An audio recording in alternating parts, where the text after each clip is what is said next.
Hi, என்னுடைய name Nisha. இதனுடைய first YouTube video. இதில் எனக்கு தெரிஞ்ச சின்ன சின்ன குக்கிங்ஸை நான் உங்கள் கூட ஷேர் பண்ணுறேன். பிடிச்சிருந்ததுன்னா கண்டிப்பாக எனக்கு சப்போர்ட் பண்ணுங்கள். இன்றைக்கி நான் கோதுமை மாவு வச்சு வீட் பண்ணி எப்படி ஈஸியாக வீட்டிலே பண்ணலான்னு காமிக்க போகிறேன். ஃபஸ்ட் ஒரு பாத்திரம் எடுத்துக்கோங்க. நான் அதில் 1.5 டம்ளர் கோதுமை மாவு எடுத்திருக்கேன். கூடவே 1 டேபிள் ஸ்பூன் ஈஸ்ட்டு, ஒரு 2 டேபிள் ஸ்பூன் சுகர், உங்களுக்கு வேணும்னா 3 டேபிள் ஸ்பூன் வரைக்கும் எடுக்கலாம். கூடவே கொஞ்சமாக உப்பு, 1.5 டேபிள் ஸ்பூன் பட்டர் எடுத்துக்கோங்க. அப்புறமா கொஞ்சமாக தண்ணி ஊற்றி நல்லா பிசைஞ்சு எடுத்துக்கோங்க. பிசைஞ்சு நம்ம சப்பாத்தி மாவு பிசைவோம்ல, அதே மாதிரி பிசைஞ்சிடுங்க. அதை ஒரு 30 மினிட்ஸ் மூடி மாற்றி வைங்க.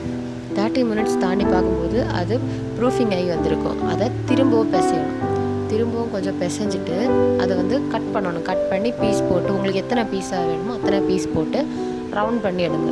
ரவுண்ட் பண்ணும்போது ஒரு ரவுண்ட்ஸ்லேயும் கிராக்கர்ஸ் இல்லாமல் பார்க்கணும். கிராக்கர்ஸ் இருந்துச்சுன்னா பன் பார்க்குறதுக்கு நல்லா இருக்காது. அது மட்டும் இல்லாமல் ஷைனிங் இல்லாமல் இருக்கும். அதனால் கிராக்கர்ஸ் வராமல் பார்த்துக்கோங்க. நம்ம ரெடி பண்ணி வச்சுருக்க உருண்டைங்க மேலே திரும்பவும் பட்டர் தடவி மாற்றி வச்சுக்கோங்க.